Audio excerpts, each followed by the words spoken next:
इस कार्यक्रम के पुण्यार्चक हैं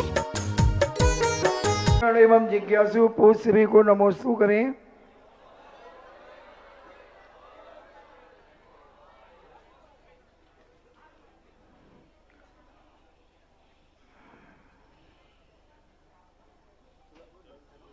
अभी पिता जैन आंदोलन से पूछती है, नमोस्तु महाराज जी, संसार और मोक्ष मार्ग व्यवहार से चल रहा है और मोक्ष निश्चय नहीं के बिना अधूरा है, निश्चय नहीं व्यवहार के बिना अधूरा है।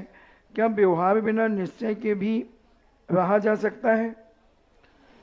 निश्चय ने से लोगों ने मोक्ष मार्ग से जोड़ दिया, ऐसी कोई बात नहीं।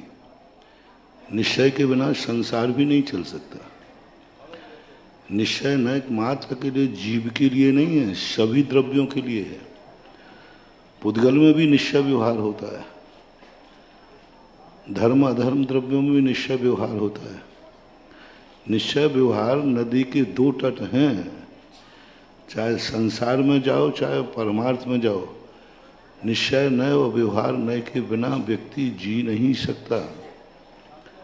जितने भी संबंध बनाओगे व्यवहार है, लेकिन स्वयं अस्तित्व को स्वीकारोगे तो निश्चय है। पुद्गल भी निश्चय न से अपने आप में वो पुद्गल रूप है। प्रत्येक वस्तु का स्वयं चतुष्टय होता है, वस्तु का ही नहीं, पर्याय का भी स्वयं चतुष्टय होता है, गुण का भी स्वयं चतुष्टय होता है, और अपने आप में द्रव्य का तो है ही। पूज्यवर कुंद स्वामी ने पंचास्तिकाय में द्रव्य को ही सत नहीं कहा, पर्याय भी सत कहा, गुण भी सत कहा, पर्याय का भी लक्षण सत बनाया है। पर्याय भी सत है, असत नहीं है वो, भली उसका समय कम है लेकिन सत्य सत्य है। भली वो एक क्षण के लिए आवे, एक समय के लिए भी आवे, लेकिन वह भी एक समय के लिए तो सत्स्वरूप है। इसलिए निश्चय और व्यवहारों को ना तो संसार से जोड़ो ना परमार्थ से जोड़ो। निश्चय और व्यवहार नए ऐसे ही हैं जैसे अपनी दोनों आँखें, और दोनों को लेकर चलोगे तो संसार भी सही चलेगा, परमार्थ भी सही चलेगा। महेंद्र पाटनी केकड़ी से पूछते हैं, नमोस्तु महाराज जी,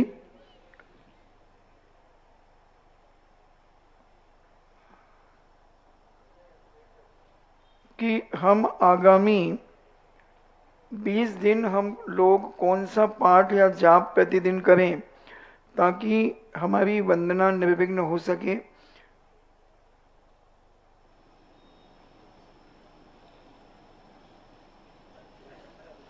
केकड़ी से 160 लोग विद्यासागर संघ के तत्वाधान में लेके जा रहे हैं। बहुत बढ़िया है, अच्छे भाव से जाओ, आशीर्वाद है, चले आना। अनीता जैन रामगंज मंडी से पूछती हैं, नमोस्तु महाराज जी,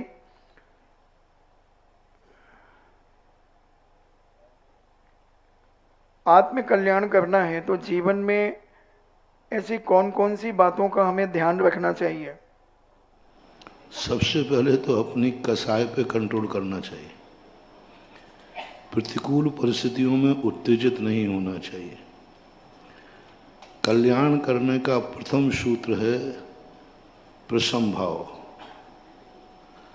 जितना जितना हम प्रसम भाव लाएंगे, और अभी हम 2-3 दिन से पहले से कह रहे हैं कि बुरी वस्तुओं को देखकर बुरे भाव नहीं होना, यही प्रारंभिक सूत्र है। संसार तो बुरा है, बुरा रहेगा, उसको तो कोई रोक नहीं सकता, लेकिन अपने आप को इतना संभाल लेवें कि वह प्रतिकूलता में भी अपने आप को प्रतिकूलित ना होने दें। अभी पिता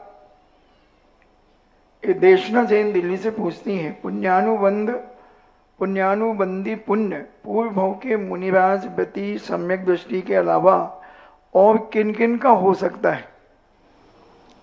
पुण्यानुबंध का अर्थ है जो पुण्य के लिए पुण्य करता है, जो कर्मों की निर्जरा के लिए पुण्य क्रियाएं करते हैं, जो दूसरों के परोपकार के लिए पुण्य की क्रिया करते हैं, जो पाप से बचने के लिए पुण्य कमाते हैं, वो पुण्यानुबंधी पुण्य है।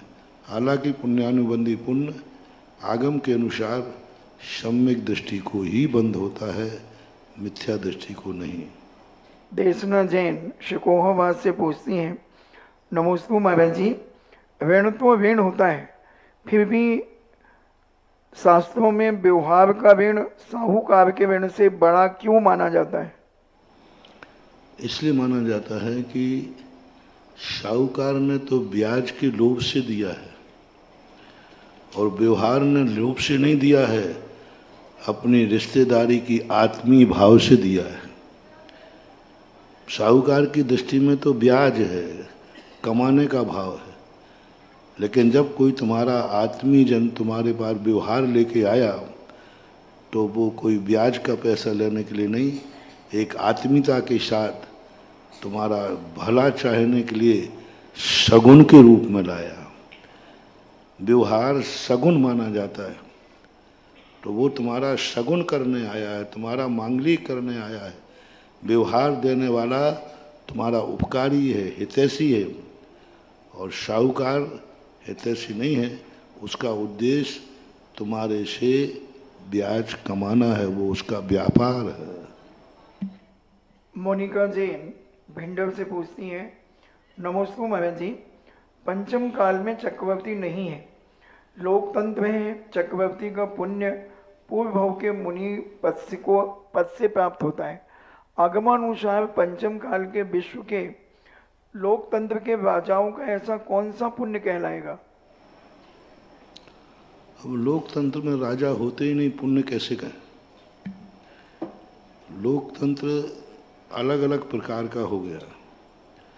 हमारी भारतीय संस्कृति में लोकतंत्र जो था वो एकमात्र प्रतिनिधि के रूप में था। आज सब जो लोकतंत्र हो गया वेतन के रूप में हो गया, सेवा के रूप में खत्म हो गया, नौकरी के रूप में आया। राष्ट्रपति का भी वेतन है।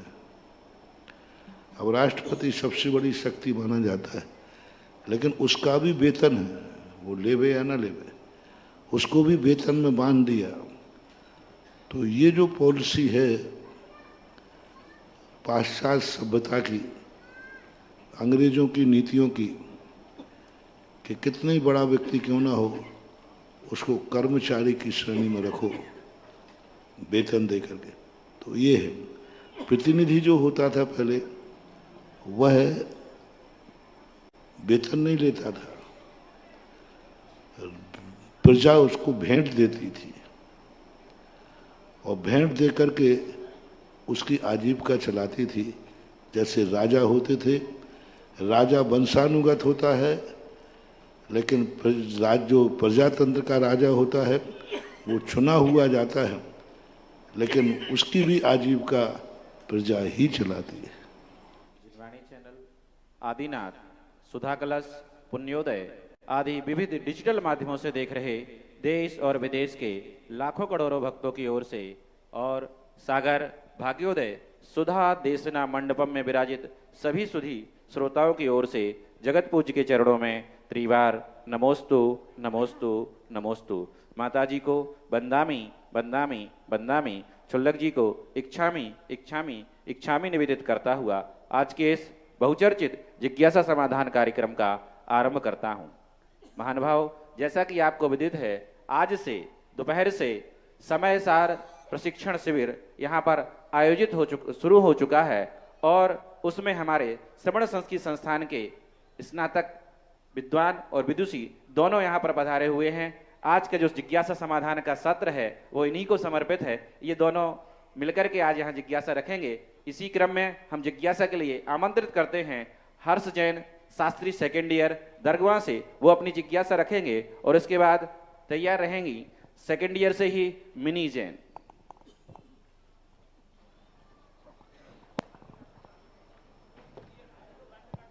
जब तक माइक ओम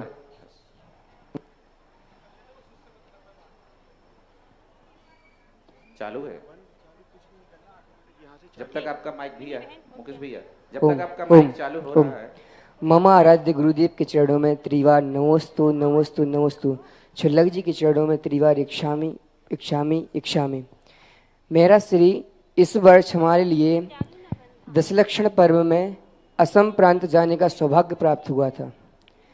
मेरा श्री वहाँ पर एक प्रश्न किया गया था कि जो हम सभी लोग थाली पूजन की थाली में स्वस्तिक बनाते हैं तो बीच से क्रॉस करते हैं उसको, तो बीच से क्रॉस करना चाहिए कि नहीं करना चाहिए?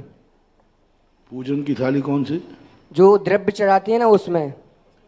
पहली बात तो है कि ये आगम में इसका कोई उल्लेख नहीं पाया गया चढ़ाने के लिए। मात्र जब से ये परंपरा चली है, एक सगुन और मांगलिक करने की परंपरा चली कि हमारा द्रव्य भी एक सगुन के रूप में, मांगलिक के रूप में समर्पित करते हैं। इसलिए वो क्रास नहीं है, स्वस्तिक बनाने की एक प्रक्रिया है। वहाँ उद्देश्य क्या है? मान लो आपने पहले एक लाइन खींची, फिर ऐसी लाइन खींची, क्रास बन गया। क्रास बनाने से क्रास नहीं बन गया।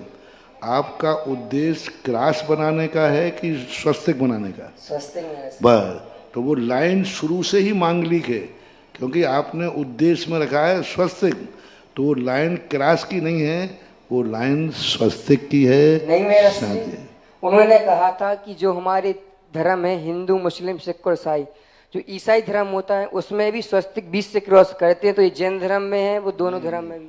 वो भूल रहे हैं, बीच में से क्रॉस नहीं होता है ईसाइयों का धर्म। नीचे का आकार ज़्यादा होता है, ऊपर जाकर क्रॉस होता है। वो क्रॉस ऐसा नहीं है, स्वस्तिक जैसा क्रॉस है ही नहीं। उसमें क्या है, नीचे का डंडा बड़ा है और ऊपर का डंडा छोटा है, वहाँ क्रॉस होता है। वो एक मनुष्य की आकृति है। जैसे ईसा मसीह को सूली पे चढ़ाया गया था तो हाथ यूं थे, तो हाथ के नीचे का हिस्सा, ये हाथ यूं आ गए, गर्दन का ये हिस्सा बड़ा है कि नीचे का हिस्सा बड़ा है? तो ये हाथ, ये है उनकी आड़ी लाइन और ये है उनकी सीधी लाइन। आड़ा तिलक और खड़े तिलक सबको एक मत करो। हाँ, उस पर क्रास में आप देखना, नीचे का डंडा बड़ा है और ऊपर जहाँ क्रास है वो गर्दन के पास क्रास है, इसलिए उससे इसकी कोई तुलना नहीं है। ऐसा आप सोचने वाले को तो कुछ भी सोच लेते हैं। ठीक है मेरा श्री, नमोस्तु नमोस्तु।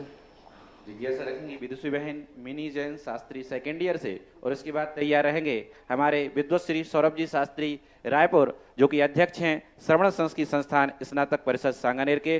वो उनके सभी साथी श्रीमान आलोक जी जो संयोजक हैं हमारे स्नातक सम्मेलन जो भी होने वाला है उसके, साथ में मुकेश जी शास्त्री, मयंक जी शास्त्री, अभिषेक, डॉक्टर अभिषेक जी शास्त्री, सभी लोग मिलकर के एक जिज्ञासा रखें। साथ में राहुल जी शास्त्री। गुरुदेव श्री के चरणों में बारंबार नमोस्तु नमोस्तु नमोस्तु। माता जी के चरणों में बारंबार वंदामी वंदामी वंदामी। छुल्लक जी के चरणों में इक्षामी इक्षामी इक्षामी। गुरुदेव श्री, मेरी जिज्ञासा है कि चक्षुमति ज्ञानवर्ण कर्म का बंध किन कारणों से होता है और इसकी निर्जरा के लिए हमें क्या प्रयास करने चाहिए? चक्षु संबंधी मति ज्ञान वर्णाकरण का, जब हम किसी भी चीज को किसी से छुपाते हैं, तत्प्रदोष, हम किसी को छुपाते हैं और वह व्यक्ति परेशान हो रहा है, खोज रहा है और हमें मालूम है कि वस्तु कहाँ है, हम उसको परेशान होने में खुशी मनाते हैं। हम कोई वस्तु को छुपा देते हैं तो इस संबंध में, क्योंकि वो चक्षु से अपनी वस्तु को खोज रहा है और हम उसकी चक्षु से ओझल होना चाहते हैं, करना चाहते हैं, तो इस माध्यम से चक्षु दर्शनावरण कर्म, चक्षु ज्ञानावरण कर्म का बंध। हर इंद्री का यही जानना। कान का ज्ञानावरण बंध कैसे होगा? हम किसी को सुनने नहीं देना चाहते, शोरगुल करना चाहते हैं, हम किसी प्रकार बाधा डालेंगे, ये प्रवचन नहीं सुन पाए, ये किसी प्रकार, तो हमारा द्वेष भाव से जब हम कर्ण के संबंधी बाधा डालेंगे तो कर्णावरणी मति ज्ञान का बंध होगा। तो उस संबंध में हम चक्षु संबंधी कोई भी विषय होगा उसमें यदि हम अंतराय डालते हैं, देखने संबंधी नहीं, वस्तु को पाने संबंधी, वस्तु को जानना चाहता है, पाना चाहता है ज्ञान से। जैसे किताब पढ़ रहा है कोई व्यक्ति, हमने किताब जाके बंद कर दी, किताब को छुपा दिया, तो इस माध्यम से नमोस्तु गुरुदेव नमोस्तु। जिज्ञासा रखेंगे हमारे विद्वत श्री सौरभ जी शास्त्री जयपुर, अध्यक्ष श्रवण संस्कृति संस्थान स्नातक परिषद सांगानेर जयपुर, और उसके बाद तैयार रहेंगे। एक निवेदन है, जो भी स्नातक विद्वान जिज्ञासा रखता है, सिर्फ जगत पूज को एक बार नमोस्तु निवेदित करते हुए सीधे आप जिज्ञासा रखिए और समय को भी बचाइए। पूज्य मुनिवर के पावन चरणों में बारंबार नमोस्तु नमोस्तु नमोस्तु। पूज्य मुनिवर, हम ये कहते हैं कि जैन धर्म जो है वो जन जन का धर्म है और इस धर्म को हर कोई अपना सकता है। और हम देख रहे हैं कि जितनी प्रभावना आपके माध्यम से इस जिन धर्म की हो रही है, हम सभी उसको पाकर गदगद हैं। मैं समझता हूँ आपके जो विचार हैं वो जन जन के लिए ही होने चाहिए। तो मेरी ये भावना है कि ये पंडाल मेरे हिसाब से आपके लिए छोटा है, बहुत छोटा है। इसमें सिर्फ हमारी जैन समाज ही बैठ करके आपके प्रवचन सुन रही है। तो मेरी भावना ये है कि आपका अब प्रवचन, जो कि आपके विचार हैं, वो जन जन के लिए होने चाहिए, क्योंकि जो अदर समाज है, अदर कास्ट की समाज है, आपके प्रवचन इतने सरल, इतने अच्छे होते हैं, इतने सटीक होते हैं कि हृदय में बिल्कुल अच्छे से उतर जाते हैं। और आप इतनी अच्छे तरीके से हमारे दृष्टि को पवित्र कर रहे हैं, निश्चित रूप से हम सभी सम्यक दृष्टि हो जाएंगे। और नहीं है, जो भी नहीं है तो है, मैं तो अपने आप को मानता हूं कि मैं हूं। तो मेरी बस एक ही भावना है, क्या ये संभव हो सकता है कि आपका प्रवचन अब पंडाल से बाहर निकल करके चौराहे पर सबके लिए हो? जैन धर्म दो रूप में आता है, जन जन का ही नहीं, प्राणी मात्र का धर्म है। प्राणी मात्र का धर्म इसलिए है कि जैन प्राणी मात्र धर्मात्मा नहीं है, प्राणी मात्र धर्मात्मा नहीं है, इसलिए जैन धर्म प्राणी मात्र का है। प्राणी मात्र का इसमें विचार किया जाता है, इसलिए प्राणी मात्र का है। मुनि महाराज भी एक चींटी के संबंध में विचार करते हैं, इसलिए प्राणी मात्र का है। चींटी के पास कोई धर्म नहीं है जैन धर्म के उसके पास हो। तो पहली बात तो है कि हर प्राणी के लिए जैन धर्म नहीं है, लेकिन हर प्राणी के संबंध में जैन धर्म सोचता है, हर प्राणी को सुखी बनाने को सोचता है, लेकिन हर प्राणी जैन धर्म को अंगीकार करे नहीं, योग्यता दी है। पूज्यवर नेमिचंद महाराज ने लब्धि सार में, घोमट सार में, जैन धर्म सम्यक दर्शन से शुरू होता है। परिभाषा समझना, जैन धर्म प्राणी मात्र के संबंध में सोचता है, इसलिए अपेक्षा से प्राणी मात्र का धर्म है। लेकिन जैन धर्म को स्वीकार कौन कर सकता है? संगी पंचेंद्री हो, गर्भज हो, प्रथमोपसम सम्यक दर्शन प्राप्त करने का अधिकारी है, साकार उपयोग वाला हो, इस प्रकार की योग्यता वाला हो। तो ये योग्यताएं पहले तो हमें उपदेश देते समय ये योग्यताएं देखना पड़ेंगे। फिर दूसरी बात कही गई कि भगवान का जो उपदेश होता है वो पुण्यात्माओं के लिए होता है, पुण्य के उदय से। जैन दर्शन के कोई भी भगवान, कोई भी गुरु पापियों का संहार करने के लिए नहीं जाते हैं, पुण्यात्माओं का उद्धार करने के लिए जाते हैं। हर दुनिया के संप्रदाय में ये है, पापियों का नाश करने के लिए महाशक्ति अवतरित होती हैं। जैन दर्शन कहता है पापात्माओं को नाश करने के लिए नहीं, पुण्यात्माओं के उद्धार के लिए जन्म लेते हैं। तीसरी बात, जैन धर्म वो मूल्यवान है जिसे हाथ ठेले पर रखकर चौराहे पर नहीं ले जाया जा सकता, क्योंकि ये रत्नों की दुकान है, ग्राहक को ही यहाँ आना पड़ेगा। क्योंकि भगवान ने समूषण के बाहर उपदेश नहीं दिया। भगवान की वाणी इतनी सरल थी कि शायद वो मिलेक्ष खंड में विहार करते तो सारे मिलेक्ष ही सम्यक दृष्टि हो जाते, लेकिन भगवान ने मिलेक्ष खंड में विहार नहीं किया। जहाँ जरूरत थी, जहाँ मिथ्या दृष्टि थे, जहाँ अज्ञानी थे, लेकिन भगवान ने मिलेक्ष खंड में विहार नहीं किया। भगवान ने विहार किया आर्य खंड में, जहाँ पुण्यात्मा थे। भगवान ने विहार उपदेश दिया, समूषण के अंदर दिया, समूषण के बाहर जाकर के नहीं दिया। इसी प्रकार से हमेशा ध्यान रखना है, जैन धर्म है, इनका उपदेश जिनवानी चौराहे पे नहीं जा सकती, चौराहा जिनवानी के पास आ सकता है। हम महावीर को चौराहे पे खड़े नहीं कर सकते हैं दुनिया के लिए, महावीर चौराहे पर ध्यान कर सकते हैं।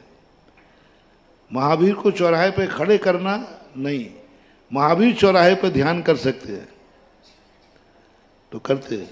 इसलिए क्योंकि जैन धर्म वो निधि है कि हर व्यक्ति उसका मूल्य नहीं समझ पाएगा, और मूल्य न समझने के कारण से आराधना की अपेक्षा आसाधना बहुत ज़्यादा हो सकती है। एक बार एक व्यक्ति आए, बोले महाराज जी आप मेरे कार्यक्रम में आए थे, अन्य समाज का कार्यक्रम था आपकी, वही जैसा आपने कहा ना कि आपके प्रवचन बहुत अच्छे हैं, सब कुछ है, सही है। तो उन्होंने कहा महाराज जी एक हमारे मंच पे आप प्रवचन दें।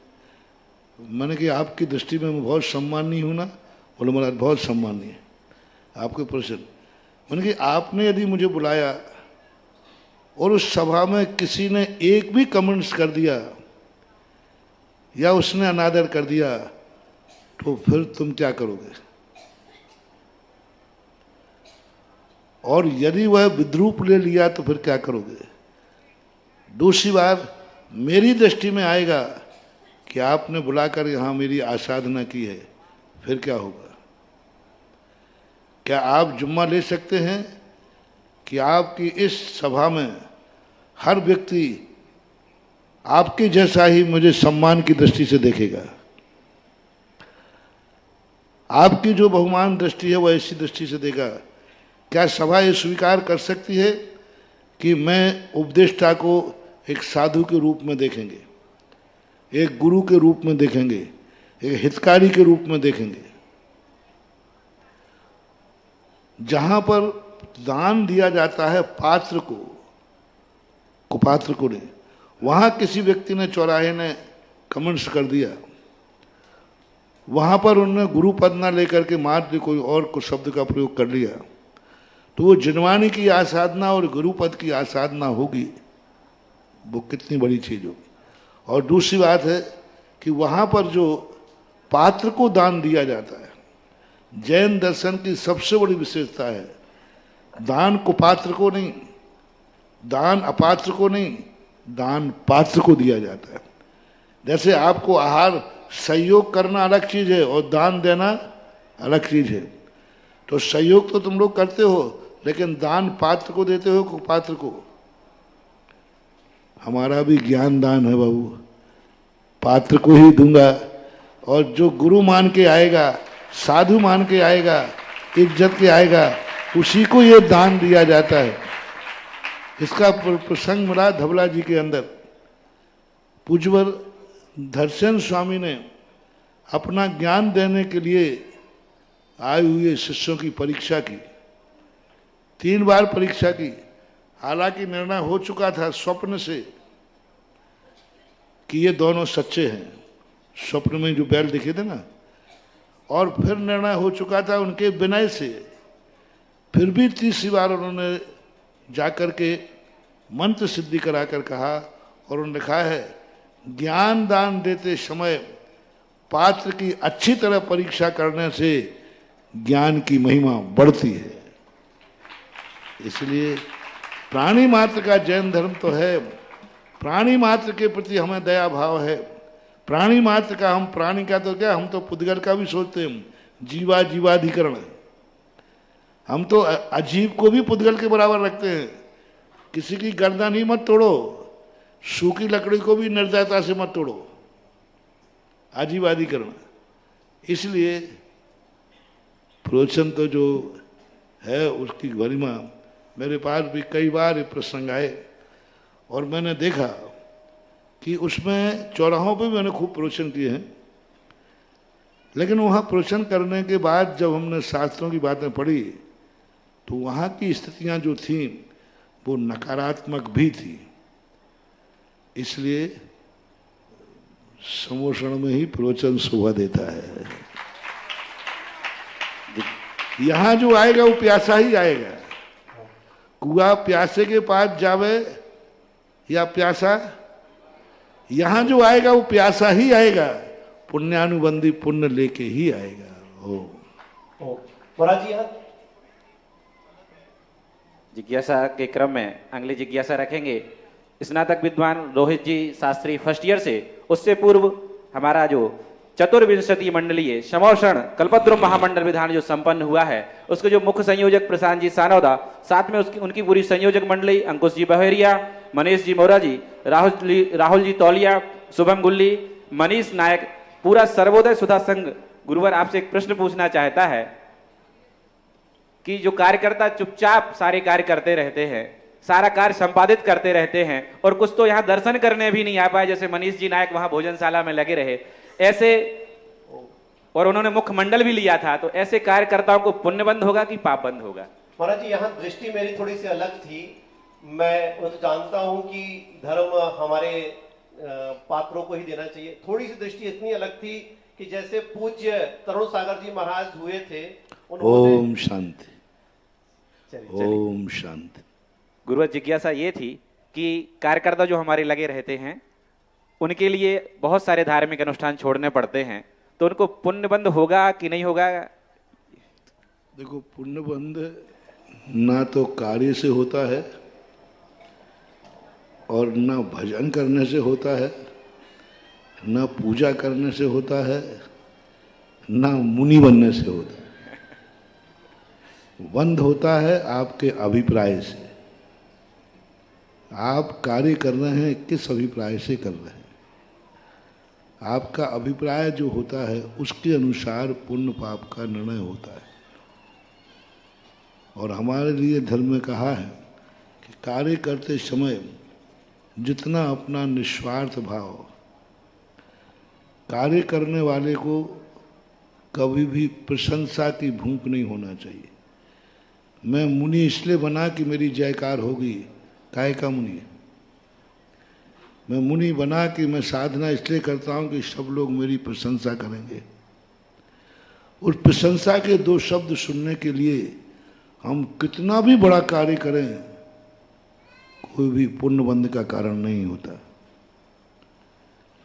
मात ख्याति पूजा लाभ के लिए तो हमें धर्म करते समय भी मैंने मुनि पद को भी दाव पर लगाया।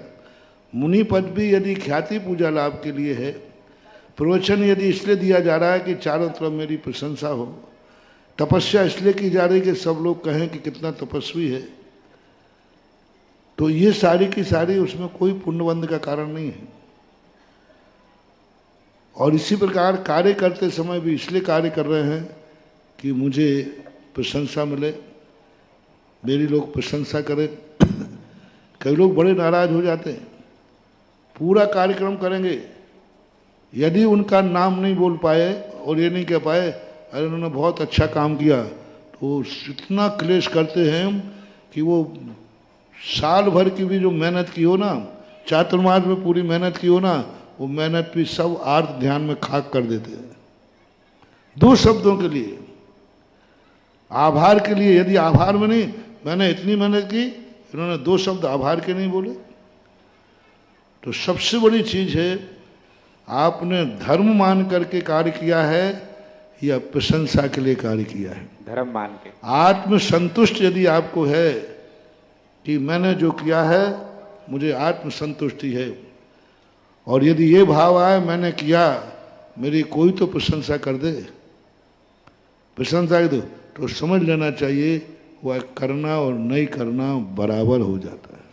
जिज्ञासा रखेंगे हमारे स्नातक विद्वान रोहित जी शास्त्री फर्स्ट ईयर। उसके बाद तैयार रहेंगे स्नातक विदुषी आशिका जैन शास्त्री फर्स्ट ईयर। मम आराध्य गुरुवर के चरणों में तीवा नमोस्तु नमोस्तु नमोस्तु। चुल्लक जी को इच्छा में इच्छा में इच्छा में। महाराज श्री, मेरी जिज्ञासा ये है कि जो जिन मंदिर में श्री जी के समक्ष जो यंत्र आदि विराजमान रहते हैं, उनका जो निर्धारित स्थान रहता है, क्या उस स्थान से कोई व्यक्ति अगर उस स्थान से उठाकर किसी अन्य स्थान पर रख देता है तो उसे क्या दोष लगता है? अगर कोई दोष नहीं लगता तो हमें किस प्रकार स्थान परिवर्तित करना चाहिए? पूजा का यंत्र जी वेदी पे कोई बात नहीं, यंत्र का कोई स्थान रखा ही नहीं गया। वेदियों में यंत्रों की कोई व्यवस्था का उल्लेख नहीं है। यहाँ वहाँ थोड़ा बहुत रखना पड़ता है व्यवस्था के कारण, तो कोई दोष नहीं। जिज्ञासा रखेंगी स्नातक विदुषी आशिका जी शास्त्री, शास्त्री फर्स्ट ईयर से, और उसके बाद तैयार रहेंगे अनुभव जी शास्त्री, शास्त्री थर्ड ईयर से। जिनके ज्ञान का अंत नहीं, ऐसे महान संत हो, ऐसे महान आप संत हो, हम सभी के आराध्य गुरुवर, आपका शासन सदैव जयवंत हो, सदैव जयवंत हो। आपके चरणों में त्रिवार नमोस्तु करते हुए मैं राशि और क्षुल्लक जी के चरणों में एक शामी करते हुए अपनी शंका रखूंगी। मैं राशि, मेरी शंका यह है कि हम सभी कायोत्सर्ग करते हैं, अलग अलग तरीके से करते हैं। तो जब दशलक्षण प्रवचन में मैं तैयारी कर रही थी तो मैंने श्रावक के स्वरूप से संबंधित एक पुस्तक पढ़ी थी। उसमें जब कायोत्सर्ग करते हैं तो उसमें गणना का स्वरूप आता है, गणना के रूप में भी कायोत्सर्ग किया जाता है और चिंतन के रूप में भी किया जाता है। तो उसमें जब गणना का दोष बताया गया तो उसमें अंगुली नामक दोष आया था कि जब हम उंगलियों में गणना करते हैं तो उसमें अंगुली नामक दोष आ जाता है। तो वह गुरुजी किस विशेष रूप से यह दोष सही है? अगर हमसे कोई समाज में ऐसी शंका करता है तो हम उसका उचित उत्तर कैसे दें? अगर यह बात सही है तो हम उसका उचित उत्तर कैसे दे सके? कृपया समाधान करें मैं राशि। ये बात मूलाचार के अंदर कायोश्वर के 32 दोष कहे गए। 32 दोष में अंगुली चलाना भी एक दोष है। 32 दोष बहुत अलग अलग है। एक कायोश्वर के 32 दोष हैं मूलाचार के अंदर, तो उसमें उंगली चलाना नहीं चलाई जाती, निष्कंप होकर के श्वासोच्छ्वास से कायोश्वर किया जाता है। जो अपनी श्वास से जा रही हैं आ रही हैं इनके रूप में। अब जो आज वर्तमान में जो कायेश्वर है, ये कायेश्वर नहीं है, ये जाप है। जाप में और कायेश्वर में अंतर है। 9 बार नमोकार मंत्र को कायेश्वर की संज्ञा दे दी गई बाद के आचार्यों ने, लेकिन वस्तुतः वो कायेश्वर नहीं था। ये आज जाप कहना चाहिए, रूढ़ अर्थ हो गया का। मात्र 9 बार नमोकार मंत्र को ही जाप कहते हैं, कायेश्वर कहते हैं। कोई 108 वाले को कायेश्वर नहीं कहते। पूरी माला 108 की फेरते ना, उसको कोई कायेश्वर नहीं कहता। 9 बार को ही कायेश्वर क्यों कहते हैं? ये रूढ़ संज्ञा है। वस्तुतः जो आप 9 बार नमोकार मंत्र पढ़ते हैं ये जाप की कोटि में आता है, और जाप में उंगली चलाना, माला फेरना में कोई दोष नहीं है। कायोस्वर की जो परिभाषाएं हैं वहाँ पर कहीं का दोष कहीं लगाना ठीक नहीं है। हिंदी कार्य में जहाँ 9 बार नमोकार मंत्र उंगली से पढ़ना, मालाएं उंगली से गिनना, वहाँ पर वो कायोस्वर का दोष ला के रखा है। तो कहीं का ऊँट कहीं का रोरा, मानवती ने कुनवा जोड़ा। यानी कहाँ कायोस्वर की मुनि महाराज की मुद्रा जो ध्यानस्थ बैठे उनमें उंगलियों को भी यूं यूं नहीं करना, जैसे अपन खड़े खड़े करते ना, उंगलियां दर्द यूं कर लिया, यूं नहीं, निष्कंप उंगलियां भी निष्कंप होना चाहिए। उंगलियों पे गिरना नहीं चाहिए, हिलना नहीं चाहिए। वो वहाँ कायेश्वर का अंगुली नाम का जो दोष है वहाँ का है, आपके जाप है। इसको कायेश्वर ना कह करके जाप है इसका सही नाम, ऐसा। नमोस्तु महर्षि, नमोस्तु। जिज्ञासा रखेंगे छात्र विद्वान श्री भाई अनुभव जी, और इसके बाद तैयार रहेंगी छात्रा विदुषी साक्षी जैन। ममास्था के केंद्र बिंदु पितृतुल्य गुरुवर के चरणों में कोटिसा नमोस्तु नमोस्तु नमोस्तु। गुरुवर, मेरी जिज्ञासा है कि उत्तम, मध्यम और अधम जघन्य धर्म ध्यान के संबंध में कालों और गुणस्थान संबंधी क्या व्यवस्था है, और क्या वर्तमान में उत्तम धर्म ध्यान हो सकता है अथवा मात्र चतुर्थ काल में ही हो सकता है? धर्म ध्यान को अलग अलग आचार्यों ने दृष्टिकोण से देखा है। जहाँ कुछ आचार्य 6, 7वें गुण स्थान तक ही धर्म ध्यान मानते हैं, तो वहाँ आज सर्वोत्कृष्ट जो धर्म ध्यान है वह आज बन जाएगा। लेकिन एक सातिशय धर्म ध्यान होता है और एक सातिशय नहीं होता। तो सातिशय धर्म, 2 कैटेगरी धर्म ध्यान की, सातिशय धर्म ध्यान और सामान्य धर्म ध्यान। तो सातिशय धर्म ध्यान तो आज है नहीं। सातिशय धर्म ध्यान 7वें गुण स्थान में उन जीवों को होता है जो उपशम श्रेणी और छपक श्रेणी चढ़ते हैं। आज जो वर्तमान में जो धर्म ध्यान सामान्य है वह धर्म ध्यान मानने में कोई बाधा नहीं है।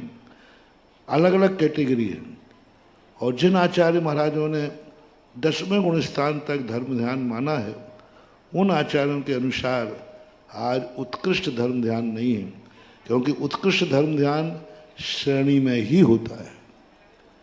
इसलिए दो प्रकार का उत्कृष्ट हो गया, एक सातिशय धर्म ध्यान उत्कृष्ट और एक जो श्रेणी में 10वें गुण स्थान तक पूज्यवर वीर सेन स्वामी मानते हैं वहाँ तक जाकर के उत्कृष्ट हो गया और बाकी के धर्म ध्यान मध्यम में आएगा।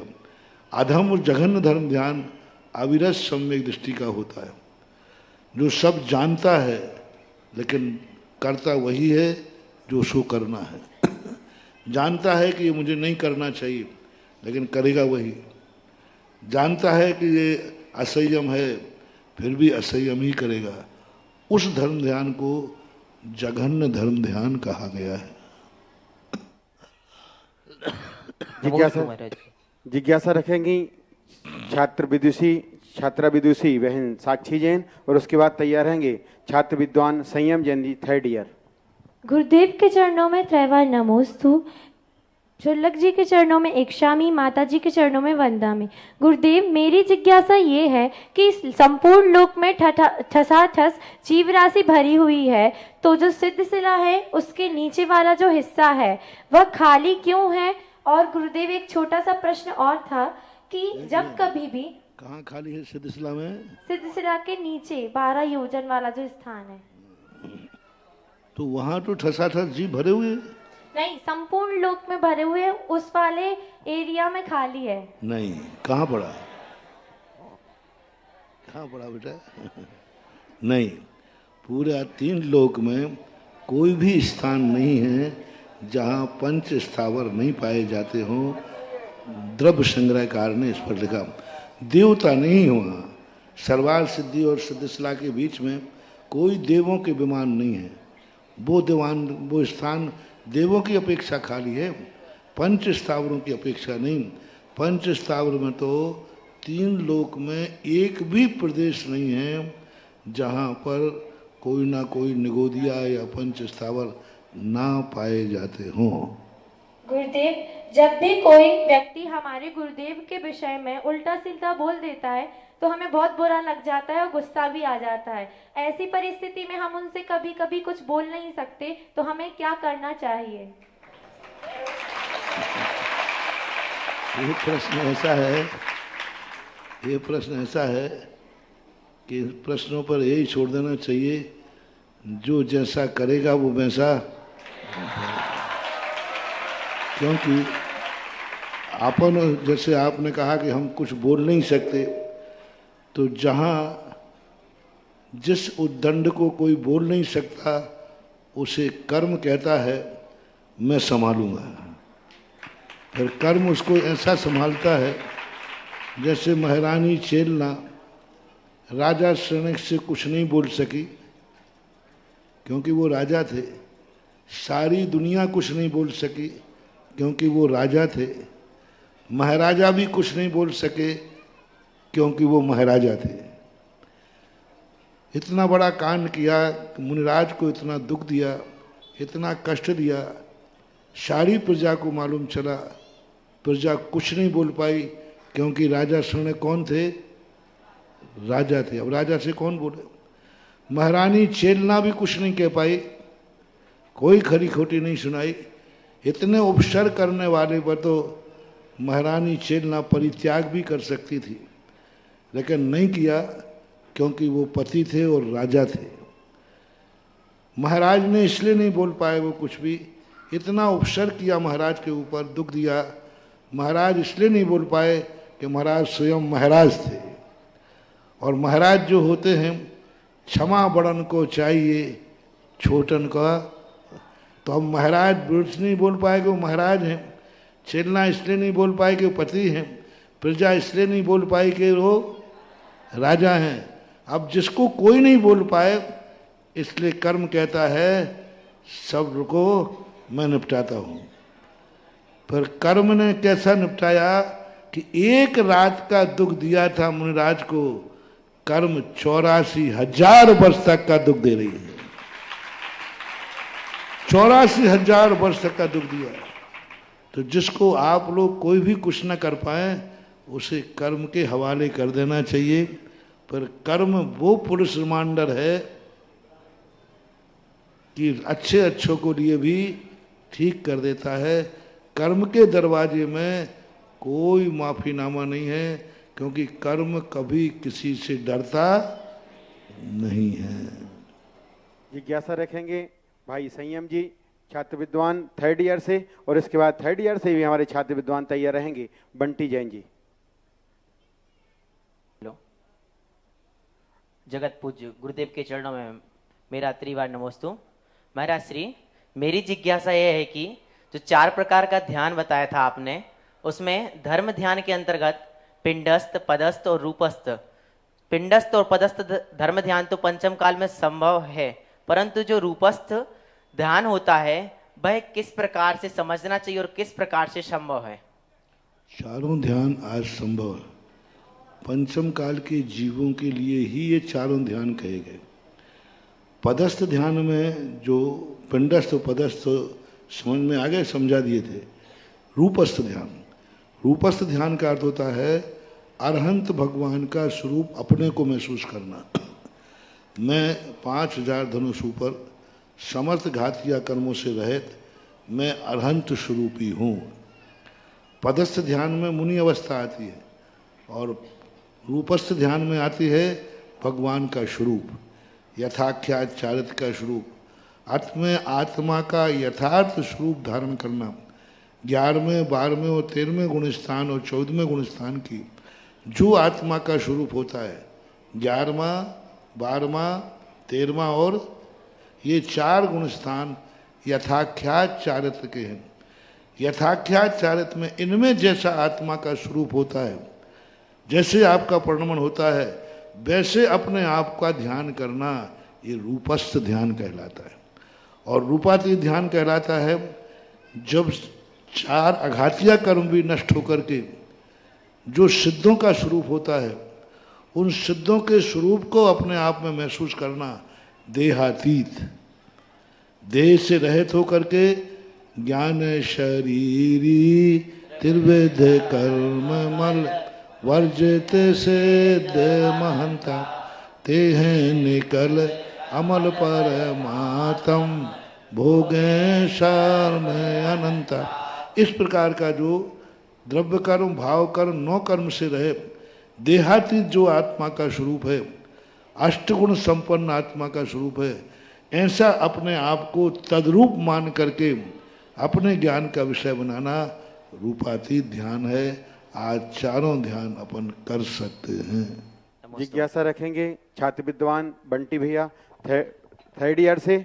हम आपको बता दें, आज पूज्य गुरुदेव को नवोदा भक्ति पूर्वक मंगलमय आहार दान देने का सौभाग्य श्रीमान ऋषभ जी, कल्पना जी, चंद्रेश जैन जी, सतीश जैन जी, सपना जैन जी, विपिन जैन जी, सपना जैन, आदेश जैन जी, निर्देश जैन जी, समस्त बहरिया वाले परिवार ने प्राप्त किया है। जोरदार कलतन ध्वनि से आप सब लोग इनके मंगल भावों की अनुमोदना करेंगे। इस उपलक्ष्य में आपने 1,11,000 रुपये की राशि से एक भक्ति कलश स्थापना करने का भी सौभाग्य प्राप्त किया है। साथ में आज पूज्य गुरुदेव की महामंगलमय आरती करने का सौभाग्य प्राप्त किया है। जिज्ञासा रखेंगे हमारे छात्र विद्वान बंटी भैया, और उसके बाद तैयार रहेंगी हमारी छात्रा विदुषी देवांशी जैन भगवा, प्रथम वर्ष। मिथ्यात्व भंजक पूज्य गुरुदेव के चरणों में त्रैवार नमोस्तु, क्षुल्लक श्री के चरणों में क्षामी। गुरुदेव, मेरी जिज्ञासा है कि जैन दर्शन और जैन धर्म में क्या अंतर है, और जो जैन धर्म में जो हम धार्मिक क्रियाएं करते हैं उसके अतिरिक्त जो हम समयसार जी का स्वाध्याय इत्यादि जो आध्यात्मिक क्रियाएं करते हैं, इनमें क्या अंतर है और इनके पुण्य में क्या अंतर होता है? जैन दर्शन का अर्थ है जैन दर्शन के दृष्टिकोण से सृष्टि को देखना। जैसे अनेकांत ये दर्शन है, शादवाद ये दर्शन है, नय ये दर्शन है, प्रमाण ये दर्शन है, नाम स्थापना निक्षेप तस्तन्यासा आया ना, नाम स्थापना ये दर्शन है, सत संख्या छेद स्पर्शन कालांतर ये दर्शन है। निर्देश, स्वामित्व, साधनाधिकरण, स्थिति विधानता, ये दर्शन है। ये सब दर्शन है। जिन दृष्टिकोणों से इस दुनिया को नापा जाए, देखा जाए, इस दुनिया की व्यवस्था बनाई जाए, ये सब दर्शन की कोटि में आते हैं। और धर्म वह कहलाता है जिसको जिया जाए, समझा जाए नहीं। जिससे समझा जाए वो दर्शन है, और जिसको जिया जाए वो धर्म है, जो आचरण परक होता है। जीना धर्म, अपने आप को राग द्वेष से रहित करना, अपने आप को अशुभ से हटाना, अपने आप को संसार से दूर करना, अपने आप को मोक्ष मार्ग का पुरुषार्थ करना, ये जितने भी हैं सम्यक दर्शन, ज्ञान, चारित्र, ये सब अशुभ से हटाकर शुभ में लाना, शुभ से हटाकर शुद्ध में लाना। जहाँ अपने आत्म कल्याण का रूप आता है उसे धर्म कहते हैं। जहाँ दुनिया को और आत्मा को समझने की बात आती है उसे दर्शन कहते हैं। ऐसा मानना। जिज्ञासा रखेंगी छात्रा विदुषी देवांशी जैन भगवा से प्रथम वर्ष, और जिज्ञासा रखेंगे इसके बाद सुधांशु जैन जी छात्र विद्वान 3rd ईयर। गुरुदेव के चरणों में देवार नमोस्तु नमोस्तु नमोस्तु। गुरुदेव, मेरी जिज्ञासा ये है कि कहीं कहीं बोलते हैं कि पुष्प से स्थापना करनी चाहिए और कहीं बोलते हैं कि शेष अक्षर से स्थापना करनी चाहिए, तो गुरुदेव सही क्या है? स्थापना के संबंध में कोई नियत निर्धारित वस्तु नहीं दी। पूज्यवर चामुंड राय आचार्य महाराज ने 4 साल के अंदर तंदुल की स्थापना करने का उल्लेख किया है कि तंदुल आदि में स्थापना करना चाहिए। तो तंदुल का अर्थ है, तंदुल होता है, अब वो पुष्प की संज्ञा को भी प्राप्त हो जाता है चावल, और अक्षत तो रहा नहीं। तंदुल अलग है, अक्षत अलग है, पुष्प अलग है। तंदुल चावल को बोलते हैं, अक्षत का नाम चावल नहीं है। अक्षत का अर्थ होता है जो अखंड, जिसे तोड़ा ना जा सके सामान्य रूपों से। वस्तुतः पूछा जाए तो अक्षत डायमंड का नाम है। अब डायमंड तो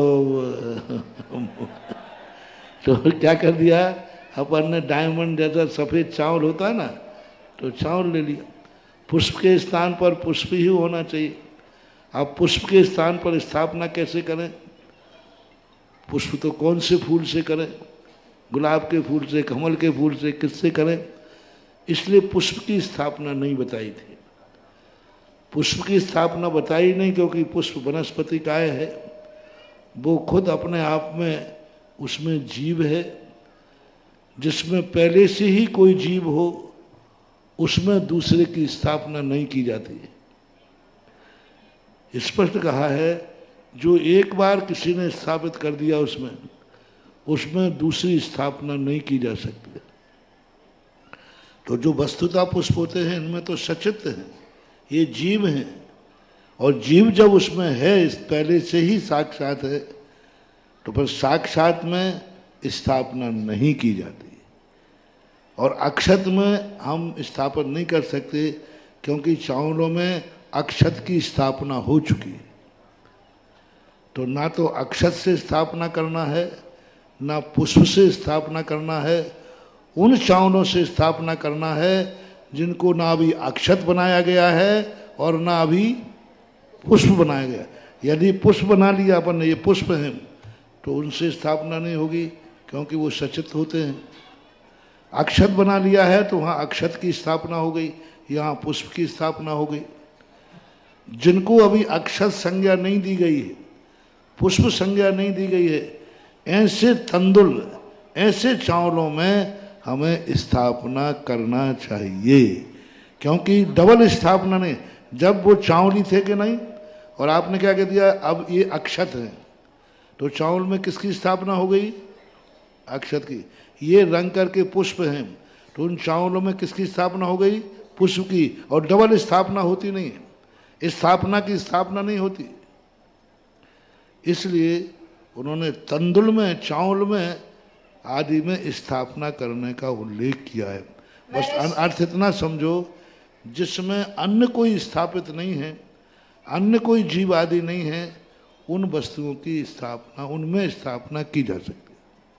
हमारे छात्र विद्वान सुधांशु जी कल जिज्ञासा रखेंगे। और हम बता दें हमारा जो घटिया मंदिर बड़ा मंदिर सागर वाला जिसके लिए प्रतिदिन घोषणाओं का दौर चालू है, आज हमारे पास एक घोषणा अभी आई है। श्रीमान महेंद्र कुमार जी, धर्मेंद्र कुमार जी, अरविंद कुमार जी, नेंद्रा परिवार नेहानगर मकरोनिया ने एक कलश के द्वारा वहां संरक्षक बनने की घोषणा की है। जोरदार कलतन ध्वनि से उनके मंगल भावों की अनुमोदना करें। और आज के हमारे आहार दानकर्ता परिवार श्रीमान ऋषभ जी जैन, कल्पना जी जैन, चंद्रेश जी। कल से थोड़ा परिवर्तन कर रहा हूं।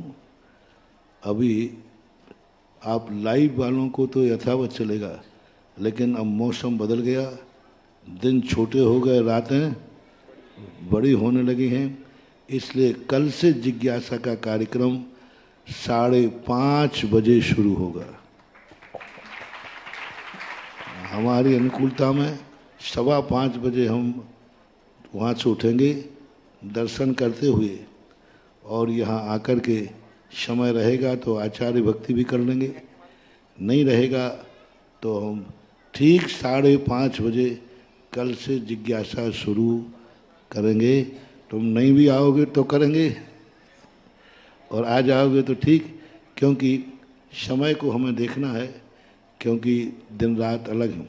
कल से कितने बजे जिज्ञासा शुरू हो?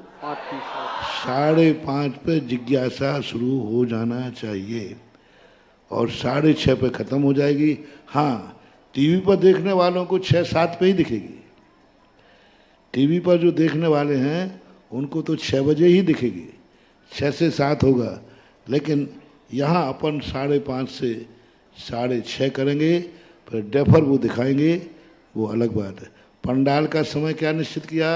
5:30 कल से ध्यान रखना, आप विधिवत घोषणा करना।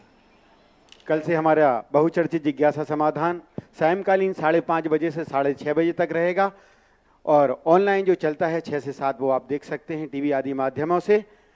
तीर्थ चक्रवर्ती जगत पूज्य निर्यापक श्रमण मुनिवर श्री सुधा सगर जी महामुनिराज जी की बंधु आज पूज्य गुरुदेव को महामंगलमय आहार दान देने का जो परिवार बहेरिया वाले परिवार ने सौभाग्य प्राप्त किया है, आज उनने महामंगलमय आरती करने का भी सौभाग्य प्राप्त किया है। आप यहाँ तक आएँ और पूज्य गुरुदेव की महामंगलमय आरती सपरिवार करें। और हमारे जो छात्रावास से जितने भी हमारे भाई हैं, विदुषी बहनें भी हैं, सब लोग अपने स्थान से ही वहाँ पूज्य गुरुदेव की महामंगलमय आरती करेंगे। और आज प्रातः काल में पूज्य गुरुदेव के मुखारबिंद से शांति धारा की थी। ऐसे परिवार श्रीमान संजीव कुमार जी, गुणमाला जी, अमित जैन जी, अभिषेक जी, पारस जी, आटो पार्ट्स परिवार, सोनेली परिवार, आज जिन्होंने 1,11,000 रुपये से सुबह शांति धारा की थी, नगद राशि लेकर वो आए हैं। जोरदार कलता ध्वनि से हम इस परिवार की और आज की हम और आरती भी करेंगे। और हमारे जो शिविर पुण्यार्जक परिवार हैं, पायल वाला परिवार, वो भी पूज्य गुरुदेव की महामंगलमय आरती करने का सौभाग्य प्राप्त कर रहा है। सभी से अनुरोध है जो जहां हैं हमारे आहार दानकर्ता के अलावा कोई भी ऊपर ना आए। आरती प्रारंभ करें भैया।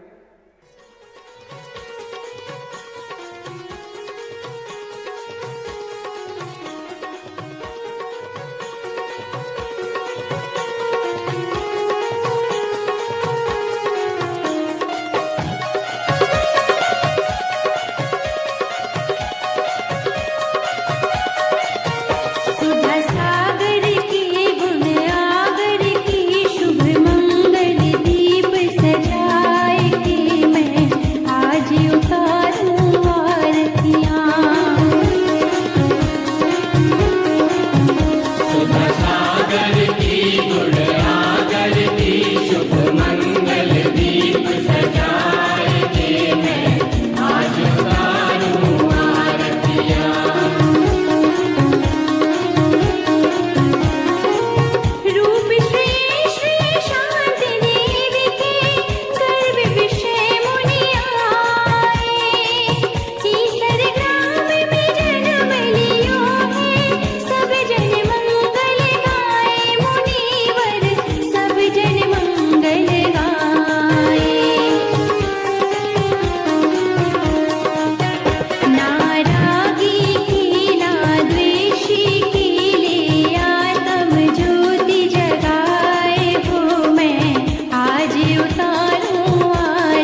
वीर चक्रवर्ती जगत पूज्य निरपेक्ष।